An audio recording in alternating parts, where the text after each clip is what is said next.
So who's got the right picture? Hume and Kant with their ideal of intellectual autonomy, or Reid with his ideal of intellectual solidarity? This just brings up the question of the value of intellectual autonomy. So why think that it's valuable or a good thing to be intellectually autonomous? So let's look at some of the ways that Hume and Kant might answer that question. Two interesting things they might say. The first is based on that Latin motto that Kant appeals to, sapiere aude, which means literally dare to be wise, but a little bit less literally you could translate it dare to know. So if we follow that slightly less literal translation, Kant's suggestion is that the person whose beliefs and opinions are based on testimony doesn't really have knowledge. She doesn't really know the stuff that she bases on testimony. So when he asks us to dare to know, he's saying dare to base our beliefs on something other than testimony, because that's the only way we're ever going to have knowledge. So you might think that sounds completely wrong. Obviously, you can know stuff on the basis of testimony. So imagine an old friend calls you up and says that she's in town for the weekend. You now know that she's in town for the weekend. So there's obviously a sense in which you can get knowledge through testimony. There's a philosophical tradition that goes back to Plato on which genuine or real knowledge requires something more. It requires what Plato called the ability to give an account. So the ability to explain or to situate that knowledge in some broader body of information. And that's something you might think you can't really get from testimony.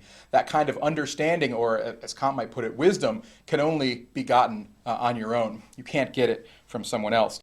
So think of the difference here between someone whose beliefs about the Star Ferry in Hong Kong are based on only reading a Wikipedia article about the Star Ferry, whereas someone who lived in Hong Kong her whole life and rides the Star Ferry every day. So there's a very real sense in which you might want to say the person who's ridden the Star Ferry and who lives in Hong Kong knows about the Star Ferry in a way that the person who's merely read about it on Wikipedia doesn't really know anything at all. She doesn't really have genuine or real knowledge. So if we go with that thought, we're going to be able to explain the value of intellectual autonomy. The intellectually autonomous person is going to be the only person who's in the market for getting knowledge or understanding or wisdom or whatever you like. So the second way you might go about defending intellectual autonomy is by appeal to some social and political considerations. So if you think about our policy of trusting other people's testimony, one thing to keep in mind about it is that it has certain conservative implications. So people have a tendency to let their opinions be shaped by their communities, to believe what people around them to believe, and in particular think about the extent to which people have a tendency to have their opinions shaped by the community that they grow up in.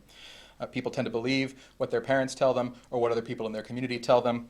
And this means that we tend to inherit our religious and our political and our moral views from previous generations or from people around us. So one way of putting the question about the value of intellectual autonomy is to ask about the value of this tendency. Are we fans of this tendency? Do we like it? Or are we more skeptical of it? Reid, given his views about the naturalness of trusting human testimony, is necessarily going to be a fan of this tendency to inherit views from one's community, whereas Hume, being skeptical of the force of human testimony, is not going to be nearly as much of a fan. So how do we answer this question? Well, how you answer this question is going to depend on how you feel about conservatism in intellectual matters. So if you value progressive and innovative breaks with tradition and rejecting conventional wisdom, new ideas, overthrowing the old ideas, you're going to side with Hume and Kant and the fans of intellectual autonomy. Whereas if you value tradition and the conservation of community beliefs, you're going to side with Reid and the fans of intellectual solidarity. So in any event, these are the issues, I think, that are at stake when we ask this question about the extent to which we should trust other people's testimony.